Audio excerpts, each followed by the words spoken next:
Oke, saatnya kita dapat Titan Action Boys. Let's go. Tunggu. Kok? Orang. Ini anime kan judulnya Attack on Titan, bukan Attack on Orang. Oke, gue mau mulai video ini dengan Levi Heja. Keren banget. Dang. Orang-orang bilang cuma cewek yang suka Levi.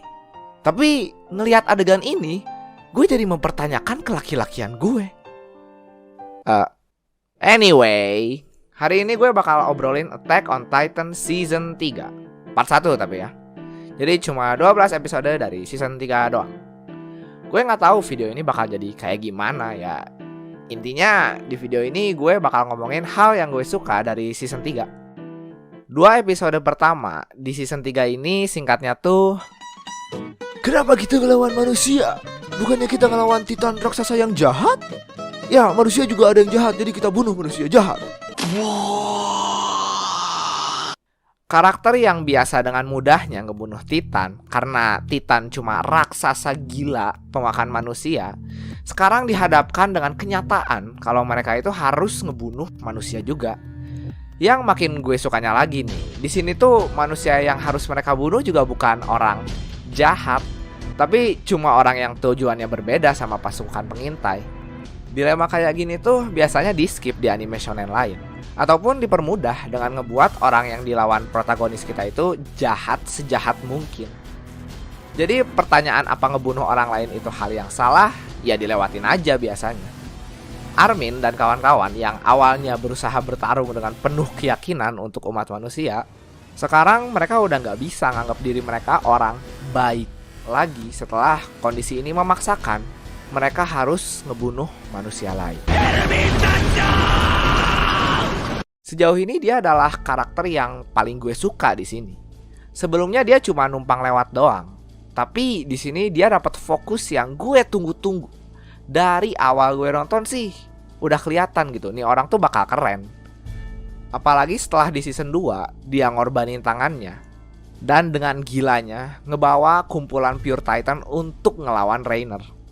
Gue suka banget pas dikasih tahu kalau Erwin itu ternyata punya tujuan lain gitu selain menyelamatkan umat manusia. Dia ingin membuktikan keberadaan peradaban dunia luar, bahwa manusia itu masih ada di luar dinding.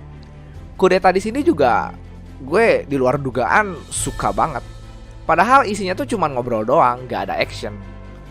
Tapi ya begitulah, kalau misalnya ngobrol tapi dengan siasat-siasat yang menarik gitu ya, gue sih suka-suka aja. Gak selalu butuh action untuk membuat anime seru.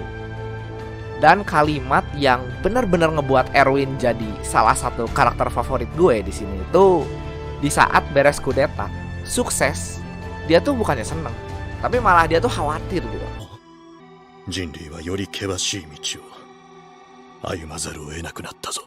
Ya ini gue suka banget. Seperti yang gue bilang barusan, Attack on Titan itu berani nanyain pertanyaan kayak gini, yang ngebuat kudeta yang mereka lakukan itu bukan hal yang baik, tapi hanya salah satu pilihan. Karena emang revolusi, kudeta dari kepemimpinan yang notabene jahat, itu belum tentu kepemimpinan selanjutnya bakal ngebawa perubahan yang lebih baik dibandingin sebelumnya.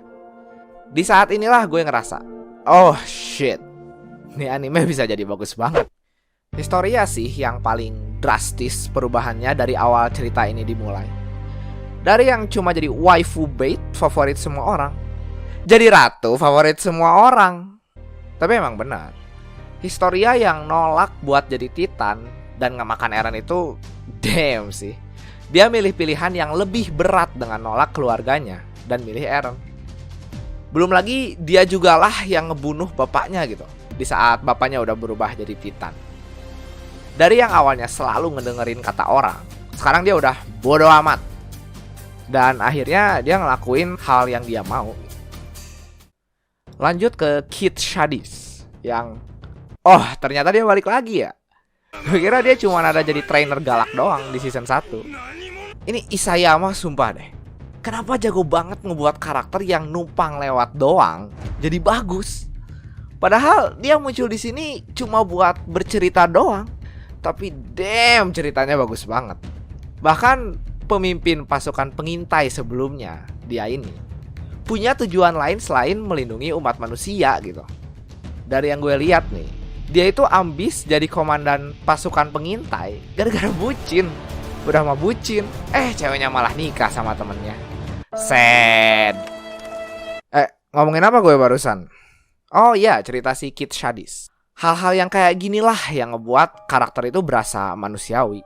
Masing-masing orang punya tujuan yang berbeda, bukan cuma untuk kebaikan orang banyak.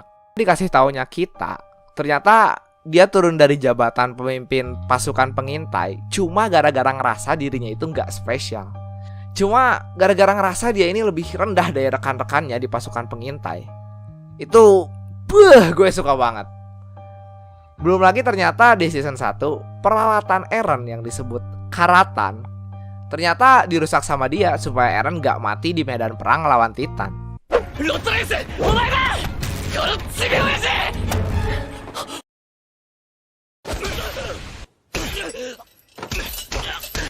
Ngobrolin Eren, gue tahu di video sebelumnya kebencian gue terhadap Eren itu menjadi-jadi.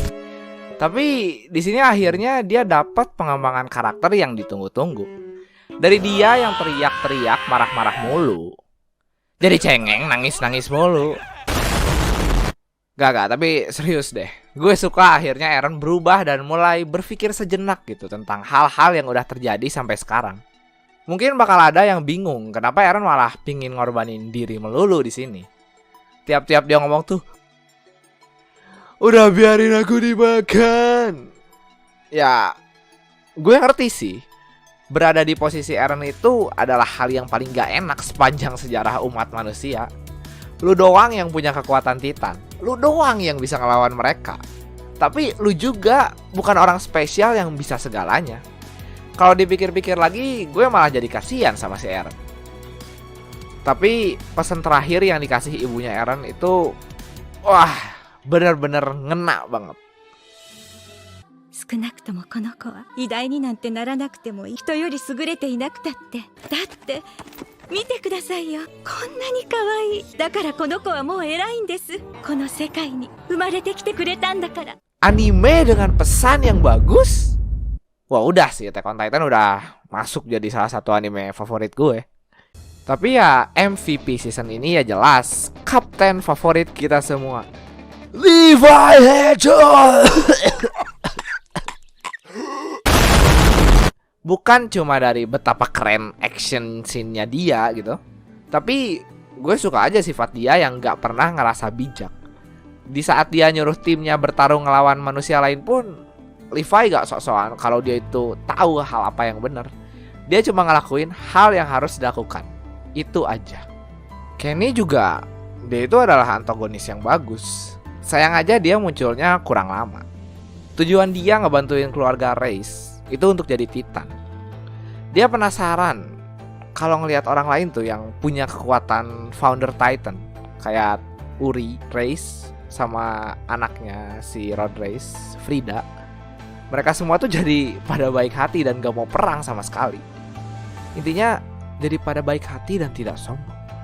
Dan dia ini penasaran, apa kalau dia punya kekuatan itu juga bisa ngerubah dirinya yang dikenal sebagai pembunuh ini jadi baik juga? Ujungnya dia gak mau nyuntikin tuh itu. Udahlah. Pokoknya dia orang jahat tapi banyak kasih kata-kata bijak. Attack on Titan season 3, kalau bagi gue sendiri feelingnya tuh kayak apa ya? Kayak ngeberesin masalah-masalah internal sebelum pertarungan terakhir. Mereka ngeberesin masalah dengan pemerintahan yang terus neken pasukan pengintai dengan kudetanya. Ngeberesin masalah keluarga Reis yang berusaha ngerebut kekuatan Eren. Dan yang paling penting, di sini kayak mereka tuh gimana ya? Introspeksi diri lah, nyiapin mental gitu. Yang masih muda seperti squad Levi, nyiapin kalau mereka ini tuh bukan orang baik. Mereka ini tentara yang berjuang untuk ngelanjutin kemajuan umat manusia. Nambah dilema di sini kalau dunia Attack on Titan itu abu-abu. Semuanya itu nggak sesimpel Titan jahat dan manusia itu baik. Sekian dari gue untuk video ini. Kalau menurut kalian gimana season 3 ini? Apa membosankan karena actionnya dikit? Atau justru malah suka banget kayak gue? Silahkan tulis di kolom komentar. Terima kasih udah nonton. Like jika kalian suka video ini. Dan ayo subscribe, nyalain bel notifikasi. Dan sampai ketemu di video selanjutnya.